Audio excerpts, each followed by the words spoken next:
Hello guys, I'm LaxOB and today I'm gonna start a new series. The series is called Road to Unicum, if you would have guessed by the title, and by any means I am not a unicum. That's the first thing I want to say. But what I do want to note is that I'm getting better and I am becoming one. So therefore I want to share my experience with you and share my progress on getting better, and maybe my sharing my progress will improve your gameplay. So these are like not tutorials but more like examples of good gameplay. It will always be good gameplay, so you don't have to sit here and be like really fed up with boring gameplay, so it's all good. Well, let's start with the first. Okay, so let's start with the first game. As you can see here, I have my ELC AMX. It's almost my favorite tanks, and here you can see I have 2 marks fractions, but by the time now I have 3 marks on it. I'll show that video where I get 3 marks. I will also show in this series, because it's also a very good gameplay with extremely high amount of basic speed. But okay, let's talk about this game. I'm here, South Spawn, Roomberg, top tier, effectively top tier. So my plan for this battle is to go to the middle, but you have to pay attention that this part is not reachable for me. It's just too hard to reach because it's closer to the north spawn. So I decide to get here near the buildings and make some shots, take some shots maybe, but of course you don't want to do that in a light tank, especially since you need your health for later on. Okay, so they have a lot of heavies, we don't, so they will win this probably, and we will win this. And in this game I'm gonna show you good decision making, and therefore I'm gonna show you it. So yeah, let's just get started.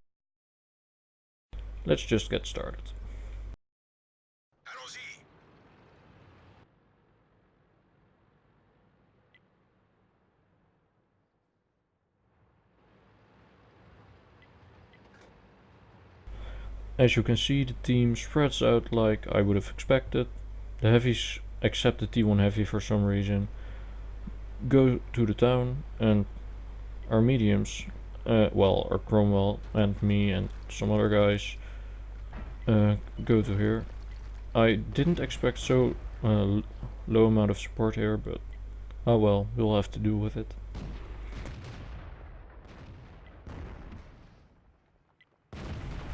Here you see me take a shot through a wall, but yeah, I couldn't see his outline because of the wall, so I missed.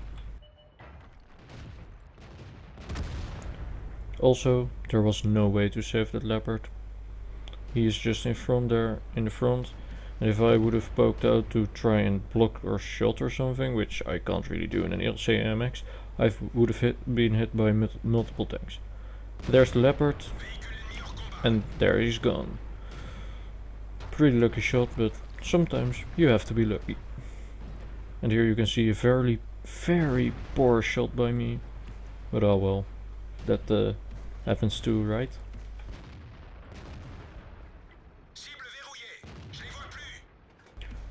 I try to get a shot on Rudy here, but suddenly I see the Chaffee pop up and I decide to punch him in the face.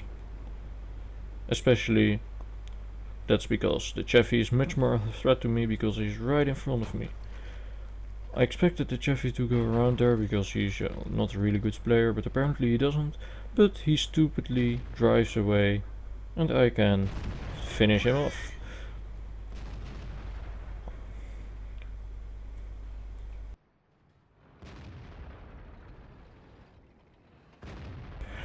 As you can see, we've won the eastern part of the map, but the fight in the western part is still busy. The Toch hasn't arrived yet there. Oh, there he is on the minimap.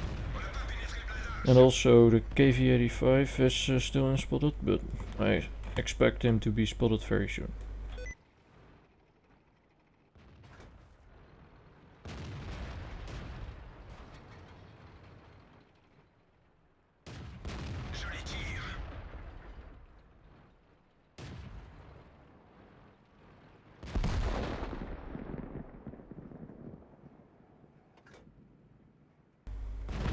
A good shot by me enables me to finish the Rudy.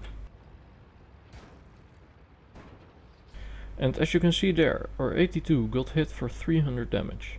Since the only thing that hasn't been spotted yet is an OI experimental, I expect him to be in an area of A5, A6. I decided to get in the bush to activate my binoculars, but I see there's another bush in front of me, so it won't have any effect. Instead, I focus on the Cromwell because I know the OI doesn't have the view range. And I have camera rating. I see the Cromwell's dying, so I decide to get the OI experimental, which will probably be in A5, A6. So that means I'm going to go all the way around to A8 and then A7 and try to get up on him in his back.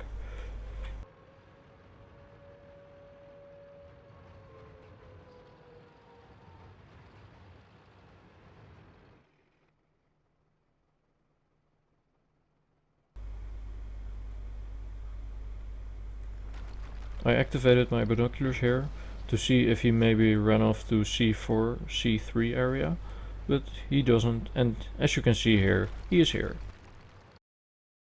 Okay, so what I'm gonna do. You can see the OI experimental is full health. Me too, but I have a lot lower HP, and also he has much more DPM than I have. So I have to make sure I don't get shot by him. Luckily, I have a Firefly in the middle of the map standing there, and he can support me from there. I am sure, because I know the replay. He supports me from there, and I basically hug the OI experimental, so he can't hit me. That's what I'm gonna do, and let's see how it packs out.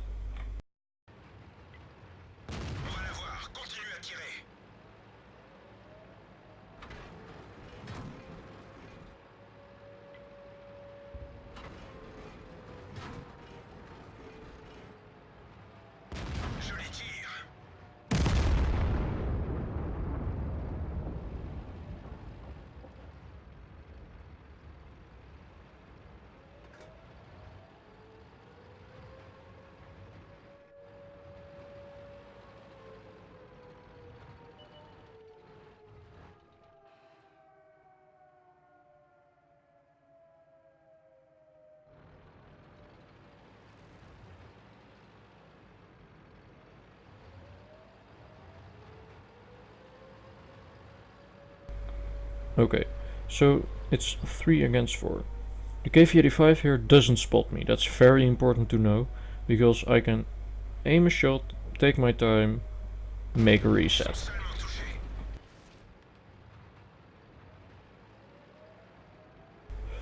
I need to make sure I kill this KV-85 before I can do anything else, because the TOG and the TOG has just really good DPM, and he also has a lot of health still.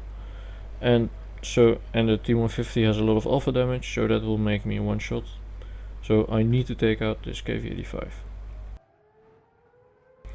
I can see he doesn't take a shot at me here, so I thought I wasn't spotted, so I decide to take a shot and then pull back. When I'm in these close quarter combats, I always think by myself in a light tank, as soon as I make a shot, I get spotted. So that's what I basically did. I took a shot and pulled back immediately. Now you can see the cap is almost reached, so I decided to go in and try to reset someone. Luckily, I shoot the TOG. And our Firefly in the back is also not stupid. He makes good reset on the T150 right there, and that enables us to basically, yeah, go further, because otherwise we would have lost. Since they are all occupied with the Firefly, I decide to go all the way around. And finish the T150.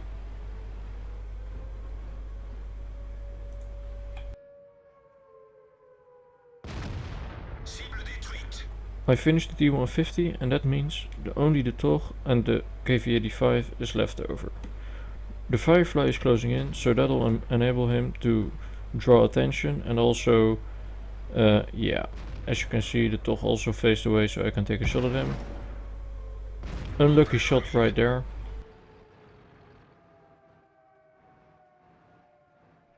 and also another badge shot for me right here.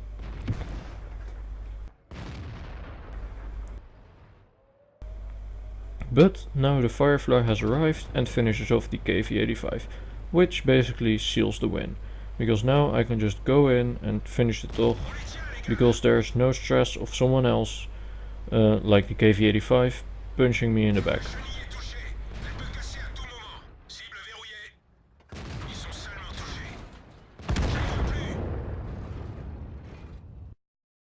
So yeah, that was it. That's an example of a gameplay where I took the fight in my own hands and decided to carry. With help from the Firefly and from the 82, we managed to win.